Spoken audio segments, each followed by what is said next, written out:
এই হোটেলের ম্যানেজারকে আমি অনলাইনে একটা রুম বুক করেছিলাম। জি ম্যাডাম, আমার মনে আছে।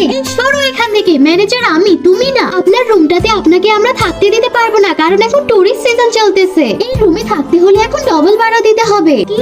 আমার বুক করা রুমে আমি থাকবো, এর জন্য আবার ডবল ভাড়া দিতে হবে কেন? এটা তো অন্যায়। শুনুন, আমরা যার তার প্রশ্নের উত্তর দিই না। আপনি থাকতে চাইলে টাকা দিতে হবে। ঠিক আছে, এখন আর কোনো সমস্যা নেই, আপনি আপনার বুক করা রুমে থাকতে পারেন। ম্যানেজার, তুমি এটা কেন করলে? তুমি সাধারণ একজন এমপ্লয়ি হয়ে আমাকে প্রশ্ন করছো কোন সাহসে? এই যে শোনো, আমাদের চাইতে বেশি বোঝার চেষ্টা করবে না, তাহলে কোম্পানি থেকে বের করে দিব। হ্যালো মা, আমার 12 নম্বর হোটেলটা তোমার কেমন লেগেছে? বলিস না বাবা, সবকিছু ভালোই ছিল, কিন্তু তোর এই হোটেলের ম্যানেজারটা একদমই ভালো না, খুবই অভদ্র। এখানকার এমপ্লয়ীদের সাথে খুব খারাপ ব্যবহার করে, এমনকি আমার সাথেও খারাপ ব্যবহার করেছে, খুব লোভী।